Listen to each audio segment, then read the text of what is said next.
পশ্চিমবঙ্গ তথা কলকাতা সম্পর্কে আপনাদেরকে কিছু কথা বলি। কলকাতার একজন ভাই আমাদেরকে বলতেছে যে এই বন্যা পরিস্থিতিতে বাংলাদেশে যেন কোনো ধরনের ত্রাণ ইন্ডিয়া থেকে না যায়। এবারে ইন্ডিয়ান কারা এবং এদের স্বভাব সম্পর্কে আমরা একটু বলি। এরা সেই ভারতীয় যারা একজন অতিথি গেলে তাদেরকে বলে, দাদা খেয়ে এসেছেন নাকি গিয়ে খাবেন। এরা সেই ভারতীয় যারা কিনা 250 গ্রাম মাছ কিনে খায়। এরা সেই ভারতীয় যারা কিনা মাছ একটা পুরো আস্তা মাছ কিনে খেতে পারে না।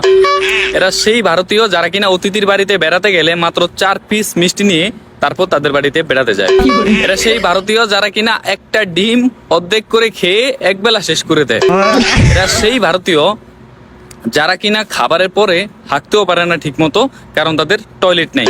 এই টয়লেটের জন্য তারা যায় মাঠে, ঘাটে, নদীর পাড়ে, রেল স্টেশনের, রেলওয়েতে। এরা সেই ভারতীয় যারা কিনা নিজেদের থাকাটুকু নিশ্চিত করতে পারে না, তারা কিনা বলতেছে বাংলাদেশে ত্রাণ যেন না আসে। দেখেন মানবতা কাকে বলে। আমাদের বাংলাদেশ থেকে একজন বললো যে যদি প্রয়োজন হয় বাংলাদেশ থেকে ত্রাণ ভারতে দেওয়া হবে।